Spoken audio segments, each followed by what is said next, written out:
May 17, 1943. The waters off the Solomon Islands lie still beneath a curtain of tropical darkness. Commander Takao Yamamoto stands in the cramped control room of the I-176, his hands gripping the periscope housing as condensation drips from the steel overhead. The submarine rocks gently in the current, diesel fumes mixing with the smell of unwashed men and pickled radish. Through the green-tinted lens, he watches the silhouette of an American destroyer pass 2,000 meters to starboard, its wake phosphorescent against the black water. His breath comes shallow and controlled. The Americans are blind, he tells himself. The ocean is vast. The darkness is absolute. He gives the order to dive to 70 meters, and the I-176 slips beneath the thermocline like a shadow returning to shadow. But something is different tonight. Something has changed in the mathematics of survival. The war beneath the Pacific waves had begun with Japanese confidence bordering on certainty. In December 1941, the Imperial Japanese Navy operated the most sophisticated submarine fleet in the world. Their Type B submarines could travel 16,000 nautical miles without refueling, carry seaplanes for reconnaissance, and launch the deadly Type 95 torpedo with precision that had been perfected in years of naval exercises. Japanese submariners were the elite of the elite, selected from the top graduates of the Naval Academy at Edejima, trained in tactics that emphasized stealth, patience, and the warrior's intuition. They had studied the American fleet for years, mapped its patterns, understood its weaknesses. The Americans, they believed, were merchants dressed as sailors, playing at war with industrial tools but lacking the spiritual discipline required for true naval warfare. This assumption was built on reasonable evidence. In 1941, American anti-submarine warfare was primitive at best. The U.S. Navy's sonar systems, still called sound gear in official parlance, were unreliable, short-ranged, and operated by crews with minimal training. The QC series sonar could detect submarines at ranges of 1,500 yards under ideal conditions, but thermoclines, biologics, and sea state often reduced that to a few hundred yards or nothing at all. American depth charges were set with mechanical fuses that frequently failed. The Mark VI exploder, used in American torpedoes, was so defective that submarines returning from patrol reported hit after hit with no detonation. The Japanese read these reports through intelligence channels and concluded what seemed obvious. American technology was second-rate, American training was inadequate, and American resolve would crumble under the weight of a protracted Pacific campaign. Commander Yamamoto had internalized these beliefs. He had survived 14 patrols, sunk 3 cargo ships, and evaded American destroyers on 6 separate occasions. He knew the rhythms of American search patterns, the way their destroyers would steam back and forth in predictable boxes, dropping depth charges at random when they lost contact. He knew that if he went deep and stayed quiet, if he calculated his battery endurance correctly and rationed his compressed air, he could outlast their search. The ocean was an ally to those who understood patience. His crew believed in him. They believed in the superiority of Japanese naval doctrine. They believed that the Americans, for all their industrial might, could not master the silent war beneath the waves. But in May 1943, something fundamental had shifted in the equation. The Americans had not simply improved their technology, they had industrialized the learning curve itself. What the Japanese submariners could not yet comprehend was that they were facing an enemy that treated warfare as an engineering problem, to be solved through iterative testing, mass production, and the relentless application of scientific method. The gap was closing not in years, but in months, not through individual genius, but through systematic effort replicated across hundreds of vessels and thousands of operators. The transformation had begun in the research laboratories of the Northeast, far from the tropical heat of the Pacific theater. At the Columbia University Division of War Research, Physicists and electrical engineers worked 18-hour shifts developing new sonar transducers, testing ceramic and magnet-restrictive materials, refining the algorithms that filtered signal from noise. At Bell Laboratories, teams analyzed recordings of submarine propeller cavitation, building acoustic libraries that could identify not just the presence of a submarine but its type, speed, and bearing with increasing accuracy.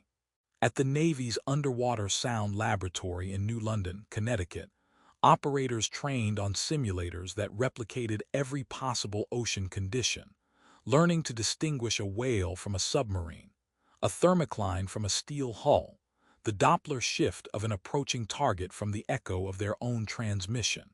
This was abundance warfare. Not just more ships, but more knowledge, more testing, more refinement, more training hours per operator than any Navy in history had ever attempted. The Americans built 600 destroyer escorts between 1943 and 1945, each one equipped with upgraded sonar, improved depth charges, and crews trained in the latest tactical doctrine. They produced the SQS-4 sonar, which doubled detection range to 3,000 yards. They developed ahead-throwing weapons like the Hedgehog, which allowed destroyers to maintain sonar contact during attack runs instead of passing over the target and losing contact before dropping charges. They created hunter-killer groups centered around escort carriers, combining aerial reconnaissance with surface search in coordinated patterns that compressed the ocean into an ever-shrinking box of safety for submerged submarines. The Japanese submariners noticed the change in increments, like a man watching water rise around him 1 inch at a time. First came the longer detection ranges. Destroyers that once passed overhead oblivious now turned with purpose when still 3 kilometers away. Then came the persistence. American search patterns that once lasted 30 minutes now continued for 4 hours, 6 hours, 8 hours, with fresh ships arriving to relieve those low on fuel. Then came the accuracy. Depth charges that once exploded hundreds of meters away now bracketed submarines with mathematical precision, the shock waves hammering through the hull in sequences that spoke of calculated probability rather than random luck. Commander Yamamoto first felt the new mathematics in March 1943 during a patrol off Guadalcanal. His I-176 had been detected by a destroyer at a range that should have been impossible, nearly 4,000 meters in moderate sea state. He had crash-dived and gone silent, shutting down all non-essential systems, ordering his crew to breathe slowly and move only when necessary. But the destroyer stayed with him, not approximately, not generally, but with a precision that was almost intimate, as if the sonar operator could see through the ocean itself. For 3 hours, the destroyer tracked him, adjusting course with his every maneuver, maintaining contact through 2 thermoclines and a turn that should have broken any acoustic lock. When he finally surfaced after nightfall, his battery nearly depleted, the destroyer was gone. But the experience left a residue of doubt that no amount of training could erase. His executive officer, Lieutenant Kenji Suzuki, tried to rationalize what had happened. "Perhaps we crossed an acoustic duct," he suggested, referring to ocean layers that could channel sound over great distances. Perhaps they were lucky. But Yamamoto knew luck when he saw it, and this wasn't luck. This was capability. The Americans had learned something they hadn't known before. They were learning faster than Japanese doctrine could adapt. The symbolic object that haunted Japanese submarine crews during this period was not grand or dramatic. It was the sound of the American destroyer's sonar ping, a sharp, metallic chirp that penetrated the hull and echoed through the submarine's compartments like the call of a mechanical bird of prey. In the early war, that sound was rare, easy to evade, almost laughable in its ineffectiveness. By mid-1943, it had become the soundtrack of fear. Submariners heard it in their sleep. They heard it during surface transits when no destroyers were visible. They heard it in the moment before crash diving, that split-second acknowledgement that they had been seen, that the ocean was no longer a hiding place, but an arena where they were being hunted by an intelligence that was learning their every trick. The ping represented something more than tactical disadvantage. It represented the collapse of a philosophical assumption. Japanese naval doctrine was built on the belief that spirit could overcome material, that discipline and training and warrior ethos would triumph over the crude industrial strength of a mongrel democracy. The Americans weren't supposed to be good at this. They weren't supposed to master the subtle art of submarine hunting. They were supposed to build big ships and shoot big guns and rely on overwhelming numbers, not finesse. But the ping proved otherwise. Each chirp was a data point. Each echo was a measurement. Each successful prosecution was a lesson learned and distributed across the fleet. The Americans were good at this precisely because they treated it as a problem that could be solved through measurement, analysis, and systematic improvement. They had turned warfare into science, and science into mass production. By the summer of 1943, Japanese submarine losses were accelerating beyond sustainable rates.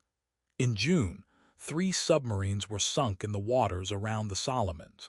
In July, 4 more disappeared without trace. The pattern was consistent. Submarines would report successful evasion of initial contact, then go silent, then never report again. Post-war analysis would reveal that American hunter-killer groups had developed a doctrine of patient pursuit, following submarines until their batteries died, until they had to surface, until the mathematics of oxygen and electrical power forced them into the kill zone. The Japanese Navy responded with the tools it had: better discipline, stricter radio silence, deeper diving, longer patrols.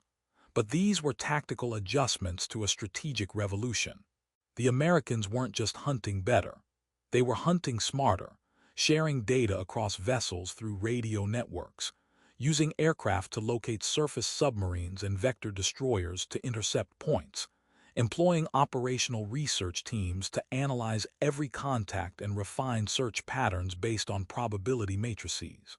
A Japanese submarine commander in 1943 wasn't facing a single destroyer. He was facing an interconnected system that learned from every encounter and distributed that learning across every vessel in the Pacific. Commander Yamamoto experienced this reality in its most brutal form on May 17, 1943. His I-176 had been detected shortly after midnight by a destroyer he later learned was the USS England, a new Buckley-class destroyer escort fresh from the Atlantic. The initial contact came at 3,800 meters, a range that his training told him was impossible for reliable detection. He dove immediately, rigged for silent running, and executed a standard evasion pattern. Turn perpendicular to the contact bearing, run for 2 minutes at full speed, then slow to creep speed and change depth. The destroyer should have lost contact. The ocean should have swallowed him. Instead, the England stayed with him as if connected by an invisible wire. Every turn was anticipated. Every depth change was compensated. The sonar pings came at regular intervals, precise and unhurried, the sound of a hunter who knew his prey could not escape. Yamamoto tried everything in his tactical repertoire. He hugged the ocean floor. He ascended through thermal layers. He made a snap turn to port and altered speed in the middle of the maneuver. Nothing worked. The destroyer maintained contact with a consistency that bordered on the supernatural. After 90 minutes, the England began its attack run. Yamamoto heard the turbulence increase as the destroyer accelerated toward his position. He ordered full evasive turns, but at creep speed there was no evasion, only delay. The first pattern of depth charges exploded 300 meters behind him, a ranging shot. The second pattern was closer, 100 meters off the starboard quarter. The shock waves hit like hammer blows, popping rivets, shattering light bulbs, throwing men against bulkheads. The third pattern walked through his position with methodical precision. 3 charges exploded within 30 meters of the hull. The submarine lurched, metal screaming, water spraying from ruptured seals. The electrical system failed. The depth gauge cracked.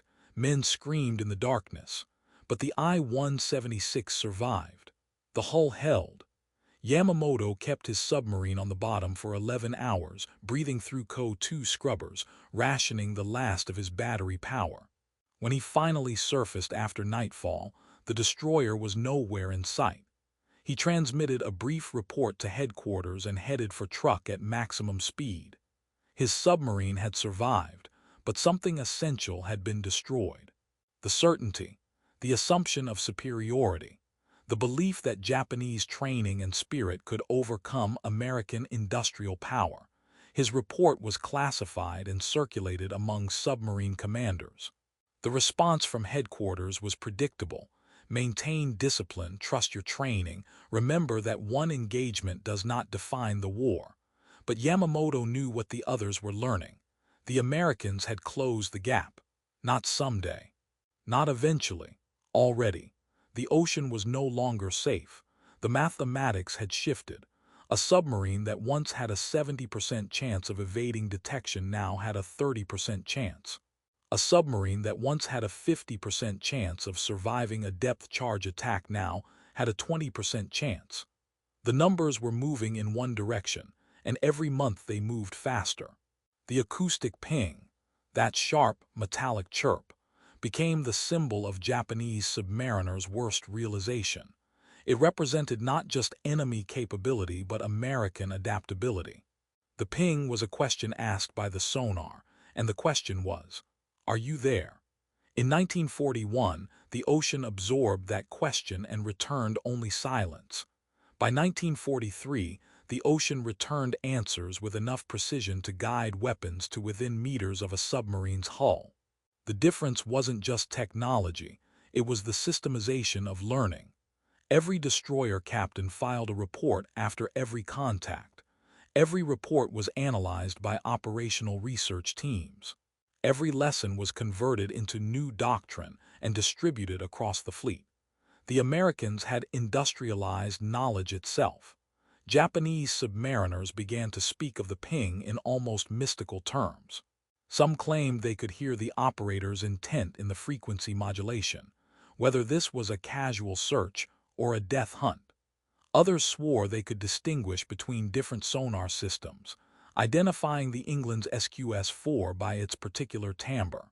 But these were rationalizations, ways of imposing order on chaos, of maintaining the illusion of control when control had already been lost. The truth was simpler and more brutal.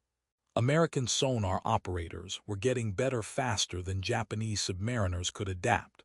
The data confirmed what experience suggested. In 1942, American anti-submarine forces averaged 1 submarine kill per 100 contacts. By late 1943, that ratio had improved to 1 kill per 30 contacts.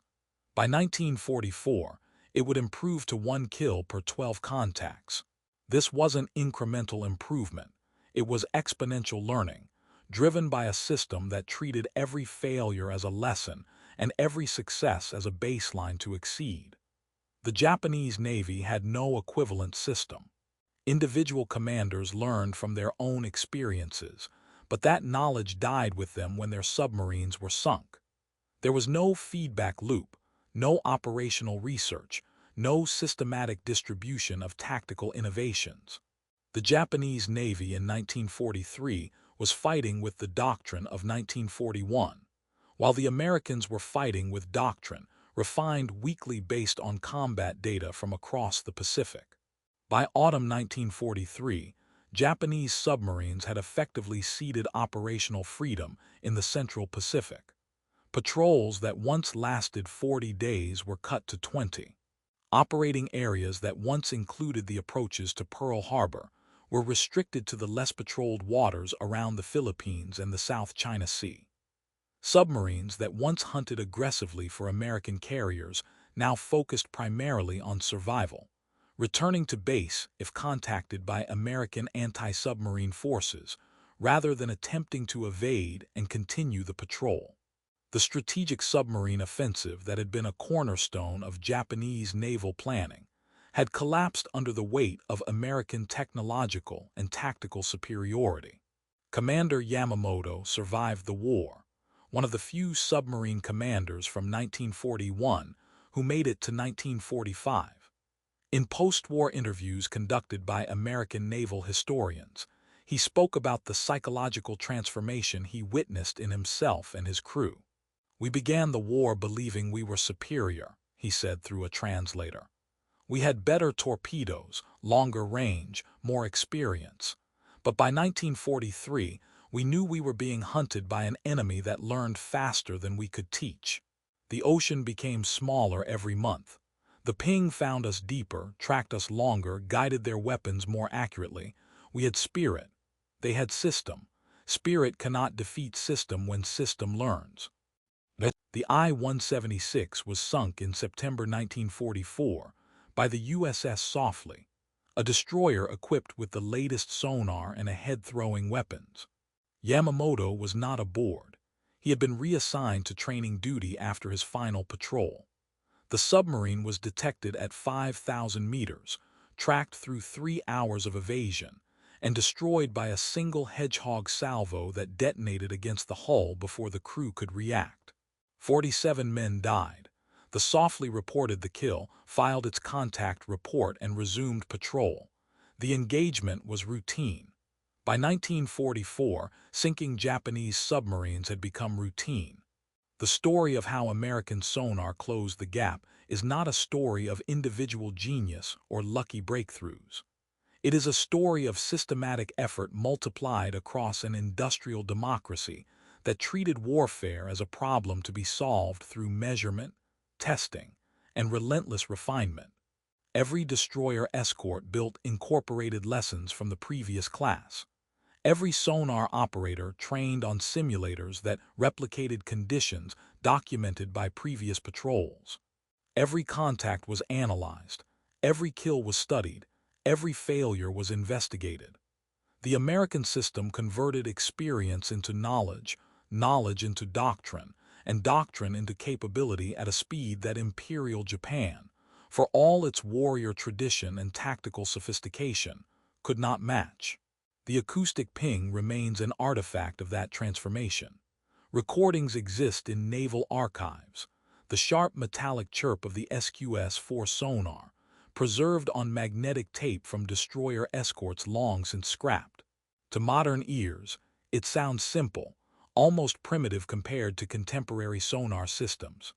But to the men who heard it through the hull of a submerged submarine in 1943, it was the sound of inevitability, the mechanical voice of a system that had learned how to see through darkness and distance, how to convert ocean into mathematics, how to transform the vast hiding places of the Pacific into a grid of probability where nowhere was truly safe.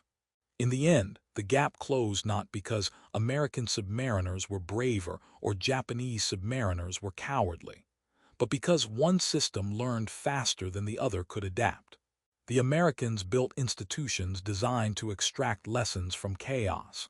Operational research teams, training simulators, cross-fleet communication networks, technical laboratories with the resources, and mandate to iterate designs monthly rather than yearly.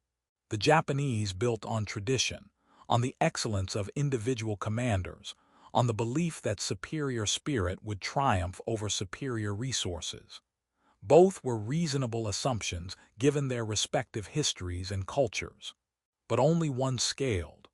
Only one turned every engagement into data, every data point into insight, every insight into distributed capability. The Pacific Ocean in 1945 was a different place than the Pacific Ocean in 1941. Not in its physical geography, but in its transparency to those who hunted beneath its waves. The mathematics of survival had been rewritten by men who believed that warfare could be measured, analyzed, and improved through systematic effort. The acoustic ping was the sound of that belief made manifest, a question asked by technology, answered by calculation, and repeated across 10,000 engagements until the ocean itself became a grid of knowable space where submarines could be found, tracked, and destroyed with industrial efficiency. Commander Yamamoto returned to a Japan that no longer existed, a nation that had bet its future on spirit overcoming material and lost comprehensively. He taught navigation at a small maritime school in Hiroshima, training men who would never fight the war he had fought.